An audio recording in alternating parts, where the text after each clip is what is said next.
Welcome. This is JLC Media. My name's Ray Jorgensen, and I have some of my friends and colleagues with me today. And we're going to work on how to have a difficult conversation. And thanks for coming. I think you're going to really love this. And before I set the stage for this conversation, I'd like to get my friends and colleagues to introduce themselves to you. So, Nicole, why don't you introduce yourself and then hand off? And it's nice to have a vice president with us.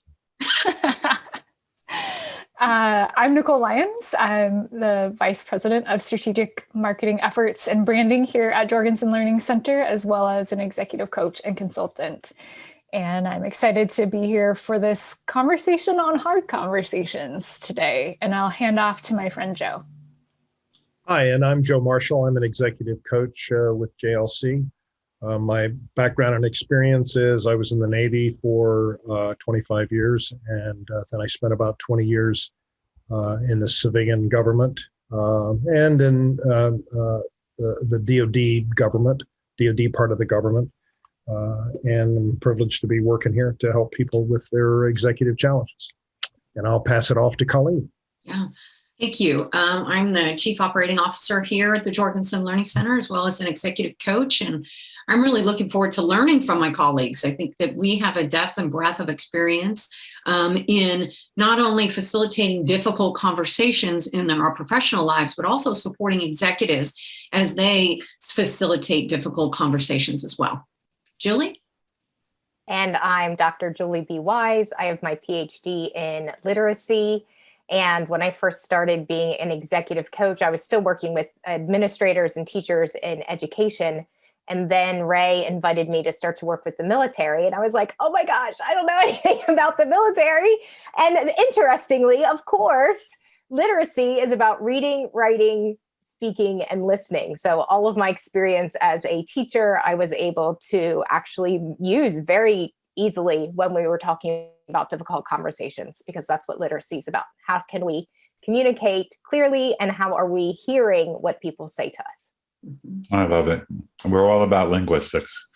Well, thank you for being here. And the reason why we're going to do this particular podcast today is to just model, and it'll not be perfect. It's just a model, and all models are wrong. Some are interesting, some are useful, but it's a model that will allow you to, if you choose to, use some of the methods that I'm going to use with one of my friends.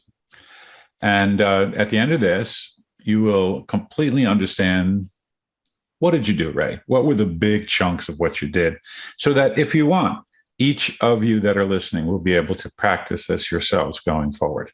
So Colleen, what'd you hear me say we're going to do? Sure. I heard you talk about that you are going to offer a model, and all models are flawed. But it is one way, not the only way, for people to engage in difficult conversations. And so at the end of this, if people choose to apply this particular model moving forward, it is designed to really help them have let's just say, a better difficult conversation. Nicely stated. Joe, did you hear anything more or different? No, I didn't hear anything, I think, more different. But I do think this is something that the people I coach anyway are very much interested in. Difficult conversation seems to weave its way into almost every session. And people struggle with, how do I have effective conversations? And, what should the timing and the content and the format of that be? So hopefully we'll touch on those things today. Hopefully, I will do my best to surface them. And if I don't, then I know I have resources with me, the four of you, that will help me surface those going forward. Nicole, did you hear something more or different? Not anything different per se, but just building on what Joe was sharing. I think oftentimes leaders avoid having those difficult conversations. And in the avoiding of the difficult conversation, they create new problems, new difficult conversations that need to be had. So I'm looking forward to sharing a way that our leaders that are listening to us today can move forward and have those conversations and feel really comfortable. I mean, not comfortable, it's not going to be comfortable, but they feel more confident perhaps in having those difficult conversations. Oh, that's beautiful. And I love your language too. linguistics is everything in this work, and it is a way, not the way. And this is a chance for those of you that are listening to get better and feel more confident stepping into the difficult conversation. Thank you. Julie, hear anything more or different? I just wanted to add that that's one of my favorite parts of executive coaching is role playing the conversation that they need to have. And oftentimes if you role play it, and I get to play, the really difficult employee who doesn't understand, or I pretend to be, the supervisor or the administrator, and they get to play, the difficult employee, and you get some insight on who you are as a leader, or maybe even the struggles that this person that you need to talk to is having from those role plays. So even though we aren't maybe talking specifically today about a difficult conversation that you need to have, just the fact that you are listening to us have a conversation will help you prepare for a conversation that you may need to have in the future. That's beautiful. And you, all of us, and you heard how elegantly the gang has stated this. It's a model. They're all flawed. And you'll make it better when you make it your own. And anytime you hold one of these conversations, at the end, you get a chance to debrief yourself and figure out, what did I do that went well? What did I learn? What will I do differently? So this is really just a chance for me in my own way to come up with a conversation with one of my colleagues. So I'm going to ask Nicole, Joe, and Colleen to blank their screen so I can talk to Julie. And then when I ask her for feedback, you come back in again. Okay?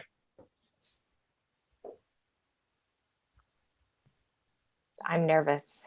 We're still here. Well, you should be. Even though you can't see us, we're still here. So they're with you. Julie, thank you for taking time to come in. And I know I did send you a note and ask you to get into this conversation with me on Zoom. And what I'd like to do today is have just a little chat with you about something I've noticed over the last 4 weeks, and to see whether or not you see it the same way, because I may have incorrect conclusions, incorrect data about what I saw. And if we understand together what is going on, then each of us would know what to do moving forward. What are you hearing me say I want to talk with you about today, Julie? You've seen possibly a pattern over the past 4 weeks, and you want to talk to me and see if there's anything that you're missing on my perspective. Mm-hmm. And hopefully together we can come together with an agreement moving forward. That's exactly right. And before I do that, let me just check with you and see, is there anything you're worried about or concerned about? Is this making you anxious just because I asked you to meet with me about something? Is that anything? Of course, like I think I'm perfect. The fact that you're seeing something, but at the same time, I'm looking forward to the opportunity too, because I do know that even though it does make me nervous, usually the insight that you provide me does help me be, more effective and better in what I do. So I appreciate your willingness to get. Thank you. And my distraction is I don't want to do anything at all that would damage our relationship professionally. And sometimes when people have given me feedback in the past, I have not been appreciative. I felt I was being criticized. So this is an opportunity for us to meet on a level playing field so that we can talk about something that is a little challenging to talk about and resolve it together. Anything else you're thinking right now? Nope, I'm ready to get it. So here is the situation as I've seen it. Over the last 4 meetings, and they were all Zoom meetings with our team, okay? What I noticed is that you were late by a couple of minutes or many minutes to the last 4. Mm-hmm. And so the situation is we meet regularly on Zoom to kind of stay together on the promises we made one another. And for whatever reasons, and tell me whether I've missed this, it seems to me that you have been late or missing in the early part of these last 4 meetings. And so let me just stop there and see whether you concur that that is the situation and that has been your behavior. That's true. I have been late. Okay. Is there something that's going on that you need support upon, or is there something that I can do to help you do whatever's necessary, provide a resource to make sure, because that time for us really is sacred. Yeah, my first reaction is to give excuses, right? So it's the summer and my kids are at home and we always have our meetings at the exact same time, 12 o'clock, which is our lunchtime here in Pennsylvania. And that's when my kids want to eat. And it's difficult you never know what the drive-through is going to be like or whatever. And oftentimes I'm doing my best to try and come back. And sometimes there's traffic and things. And so it's an excuse, but at the same time, we always have our meetings at 12. No, I really hear that loud and clear. So you agree that is the situation, your behavior is as described. And what you did is gave me an explanation of some things that are going on with you personally that's impacting your professional appearance. Is that right? Mm-hmm. Well, let me just ask one thing of you then. So if you can kind of just step outside and hover above self for a minute. What is in your opinion, what is the impact of your behavior on our team?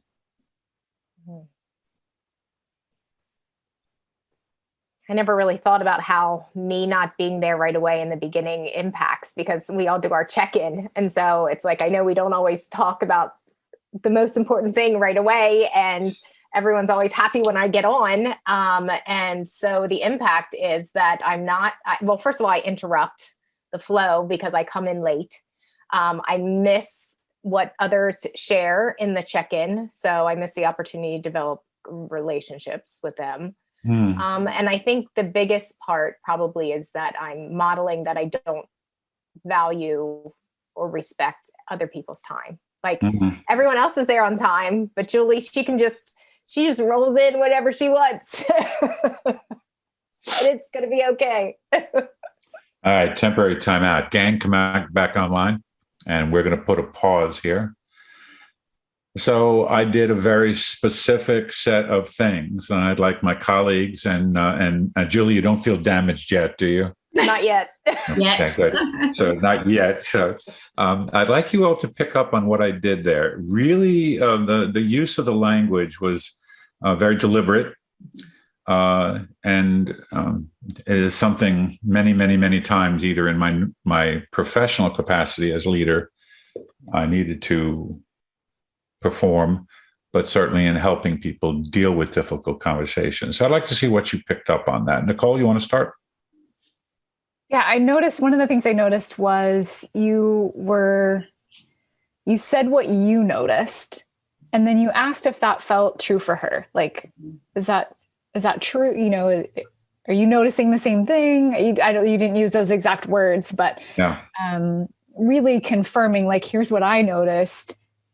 Is that also what you're experiencing? That's beautiful. So there's a piece of creating space for her to acknowledge the words that I produced and getting her to confirm those words, so that I didn't launch into this situation, behavior, impact until we had some kind of common understanding that what I was seeing was actually something she agreed. There was an agreement, a confirmation that was actually happening. Great catch. Joe, what's one of your catches from that?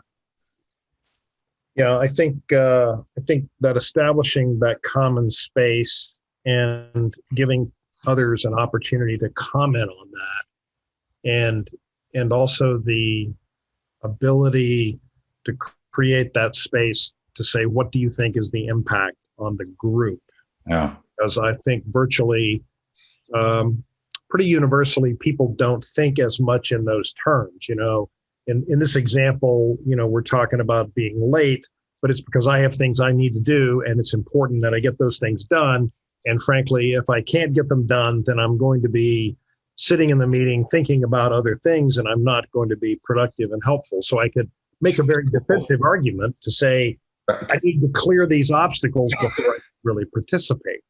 So I think how do you think this looks to the group really has a nice third person flavor to it that is very instructional.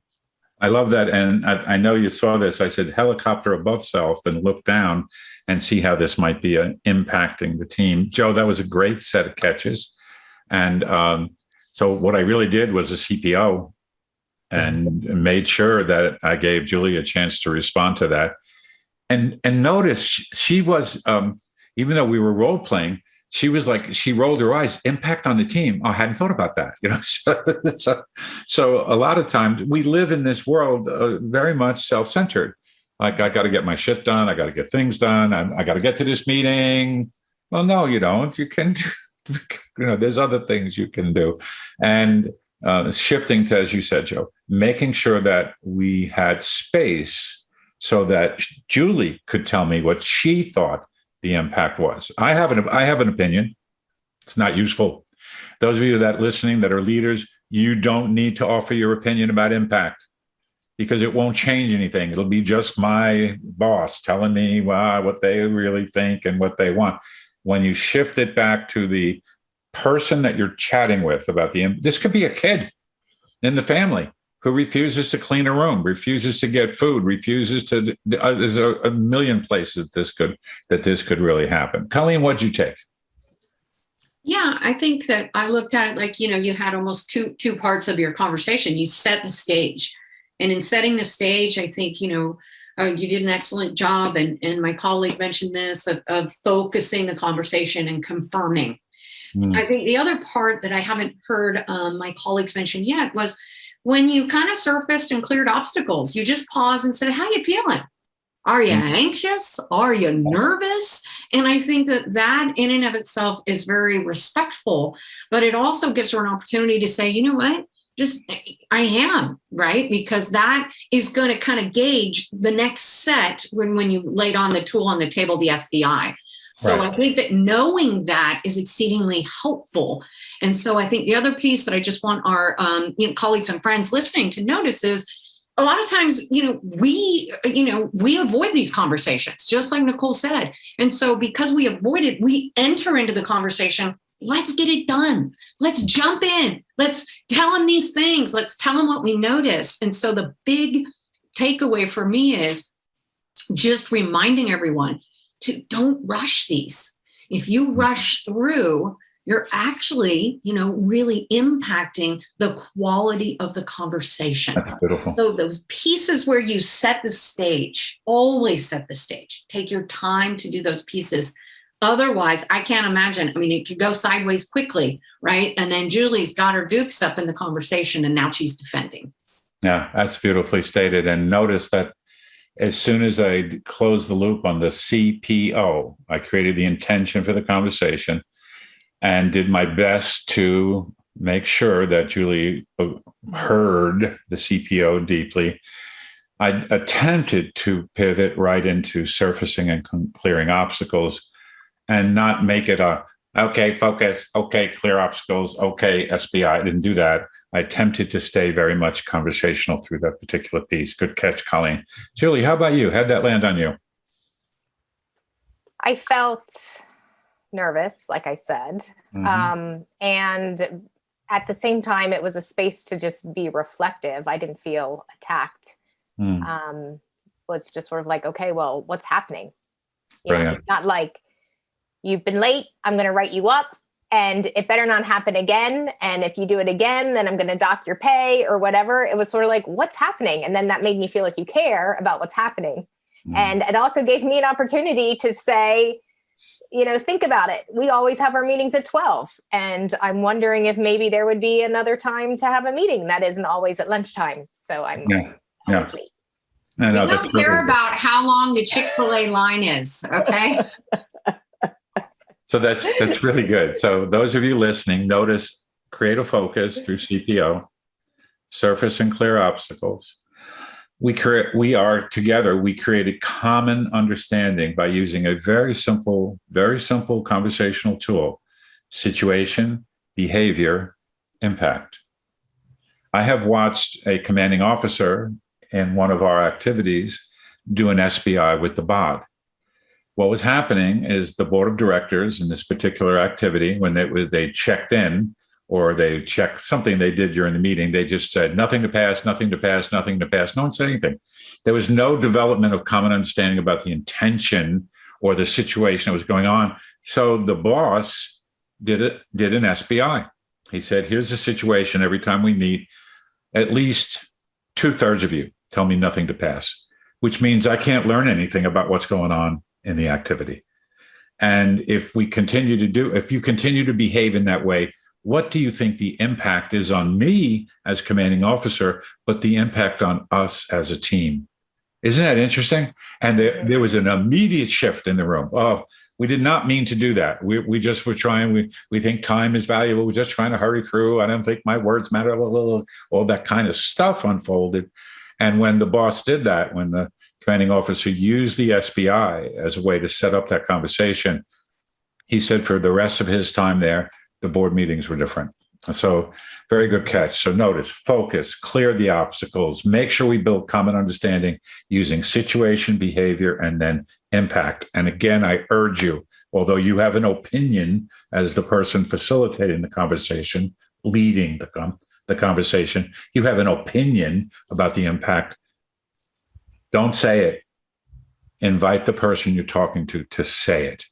So we'll click to the last part of the meeting. You guys can stay online. And the only thing I would do at the end then is get to this place, the fourth step. So Julie, thank you for your complete openness and your willingness to share with me what's going on. I'd like to be able to move forward in this conversation. So is there something that you think I should do differently? And I think I did hear the meeting time that kind of struck you, that in the summer when you have the kids at home like you do now, that meeting time might be at issue. So it is something I could talk with the team about.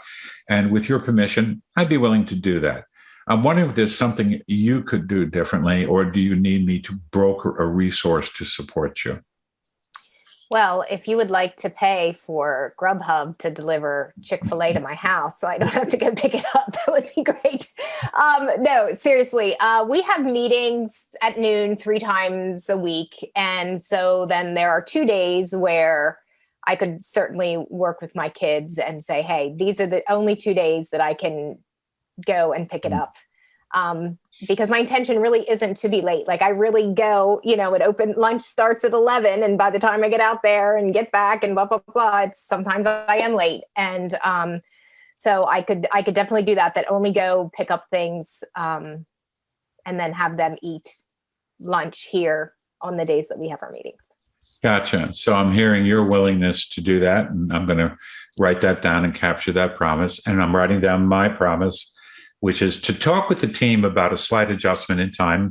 And I hope you won't be late for that conversation so that you can add your 2 cents in about what it is you think we should do differently around the timing of the meeting. So, well, thank you for that. And let me kind of just do a quick checkout with you. What was most surprising to you in this conversation, Julie?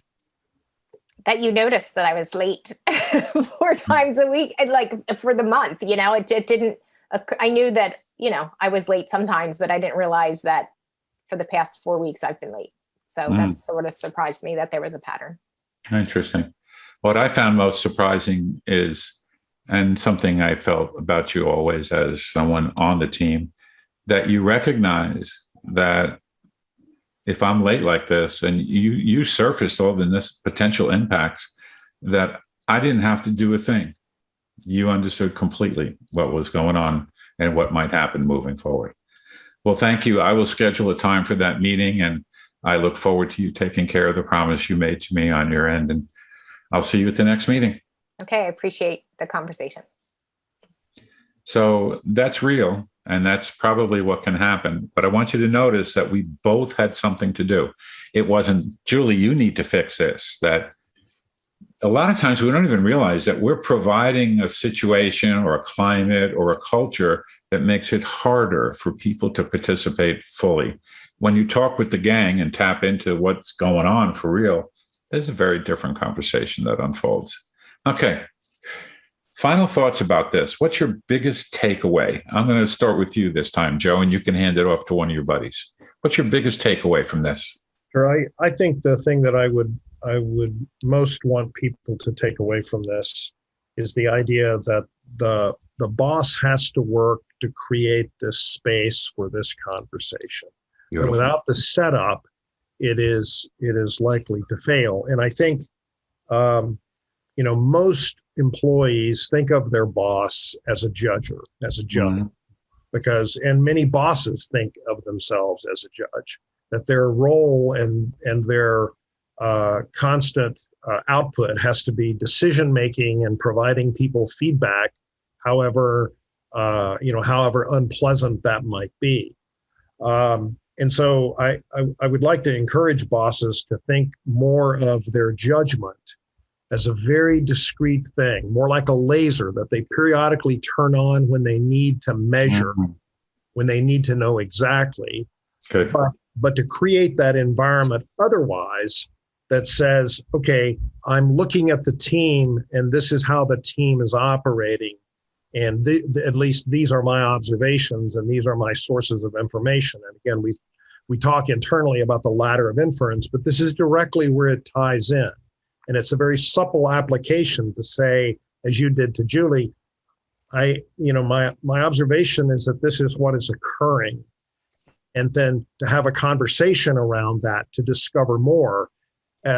Many times, Ray, when I coach people, the role playing, as Julie says, which is always very effective with people, that I have with this is I do the 20-second role play of, okay, I'm your boss, you're late to meetings. That's not going to work for me anymore. So you're going to be on time from now on, or else. Got it? Thanks. Okay, because I think virtually everybody has had that conversation at some point.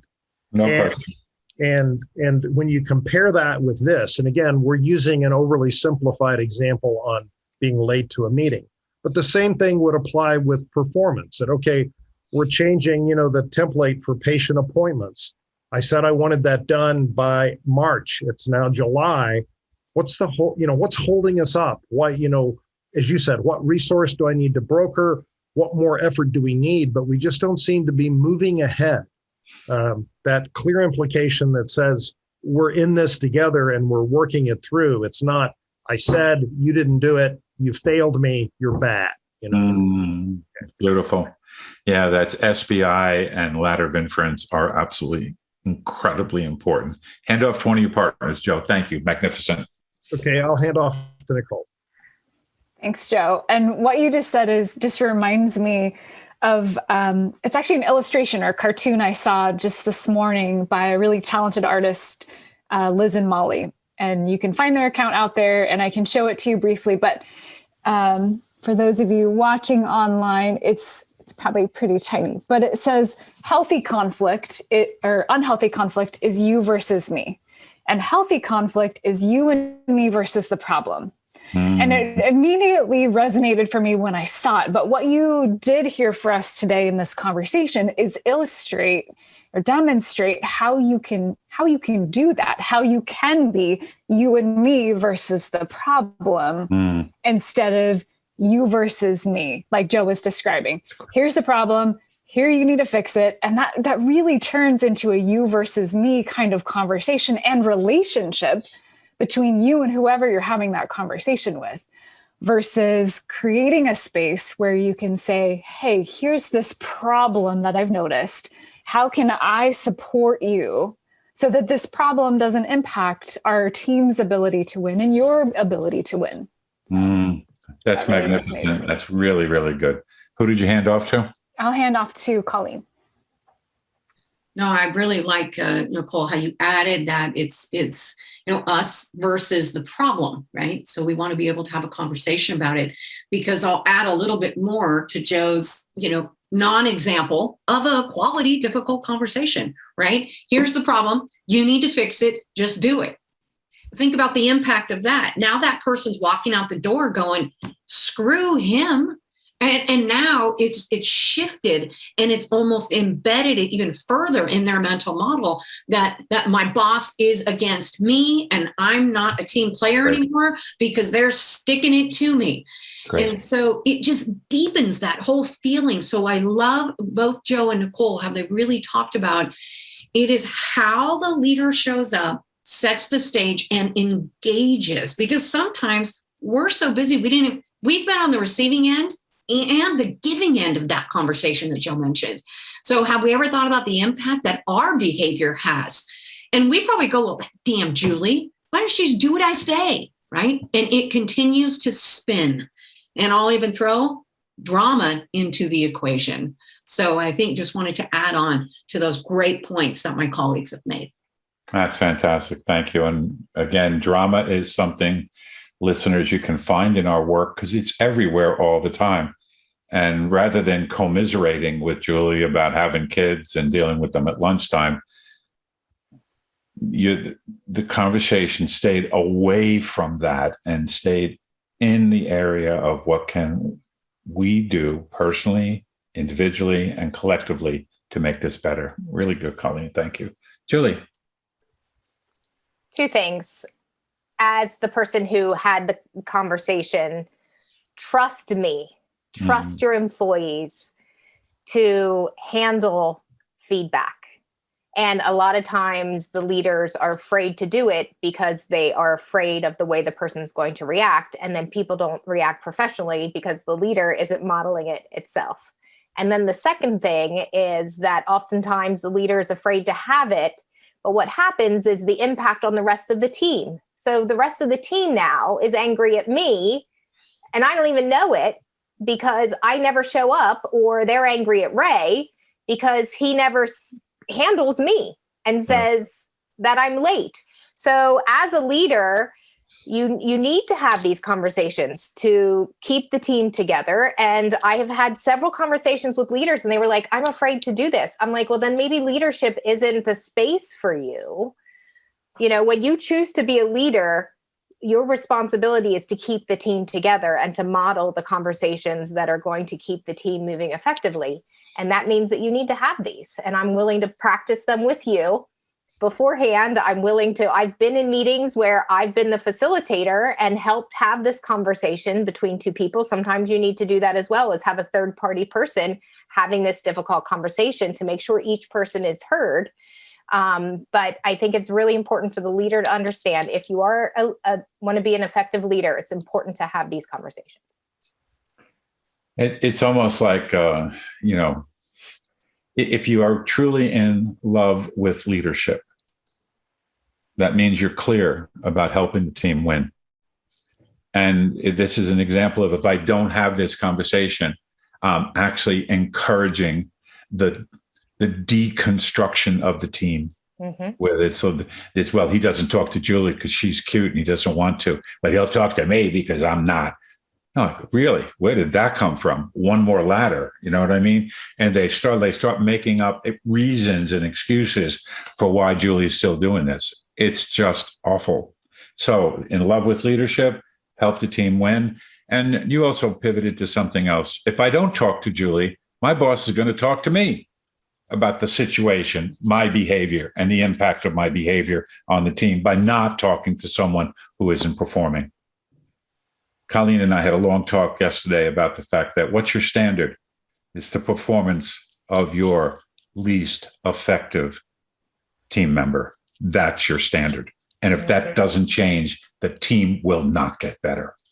That is your standard, the performance of the least effective team member. This is very powerful stuff, guys. Those that are listening, please, I'm so grateful you were here. Hope you enjoyed it. Let us know if we can do anything to help you guys out. You can find us at gojlc.com.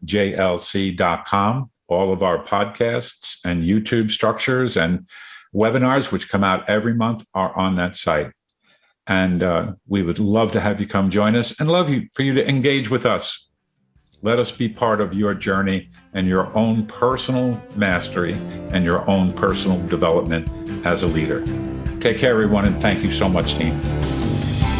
Sincerest thanks for listening to this episode of the Everyday Leadership Conversations podcast. The Jorgensen Learning Center offers a variety of programs for individuals and organizations to enhance their communication and leadership skills. To find out more about programs and upcoming webinars, check out our events page at gojlc.com.